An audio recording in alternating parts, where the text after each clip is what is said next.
In today's digital world, information moves at incredible speed.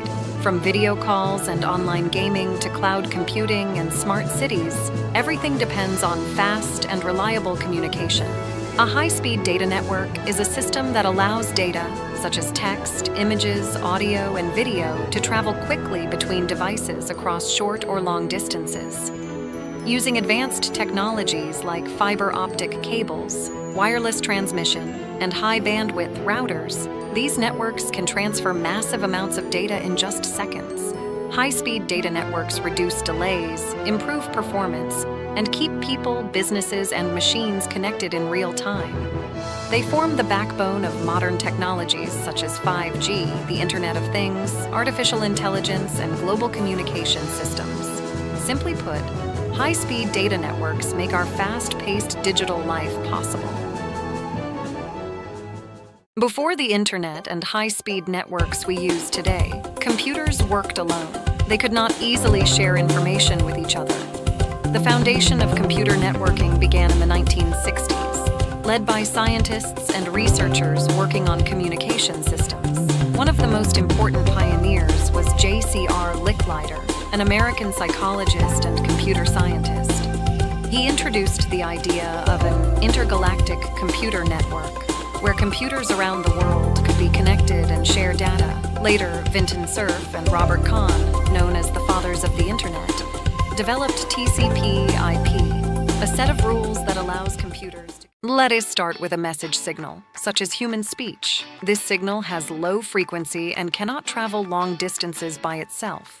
Now, introduce a high-frequency carrier signal. This carrier is strong and can travel far through space. In amplitude modulation, the amplitude of the carrier signal is changed according to the amplitude of the message signal, while the frequency of the carrier remains constant. As the message signal increases, the height of the carrier wave increases. When the message signal decreases, the height of the carrier wave decreases. This process combines both signals into one modulated signal. The amplitude modulated signal is then transmitted through the communication channel. At the receiver end, the signal is demodulated to remove the carrier wave and recover the original message signal.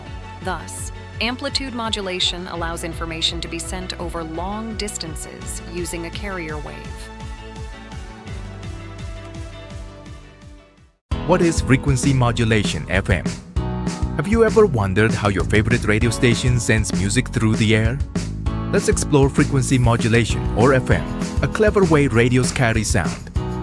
FM works by changing the frequency of the carrier wave according to this message wave. When the message wave rises, the carrier wave's frequency increases, and when it falls, the frequency decreases. The amplitude remains the same, clearly highlighted by the narrator. Unlike amplitude modulation, where the wave's height changes, frequency modulation changes the spacing between the waves. That's why FM is clearer and less affected by noise. When you tune into your favorite FM station, the music reaches your radio because the carrier wave's frequency dances according to the song, perfectly recreating the sound.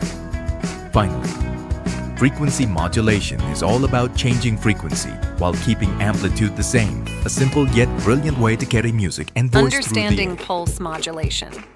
Have you ever wondered how electronics send information like voice or music in tiny bursts instead of a continuous wave?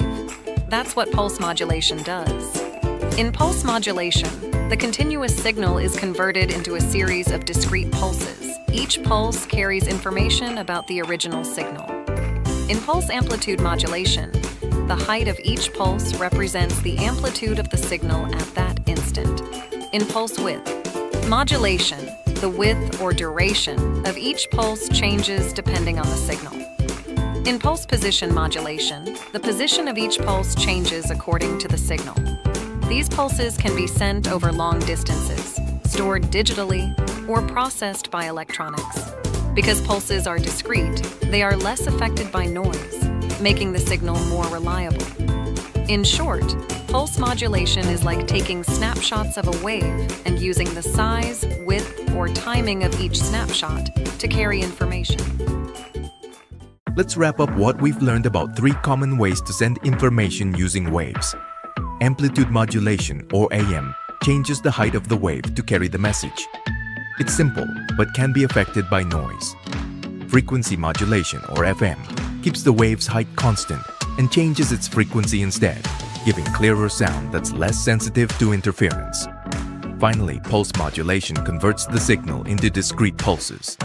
These pulses can change in height, width, or position, making the signal strong, flexible, and easier to use in digital systems.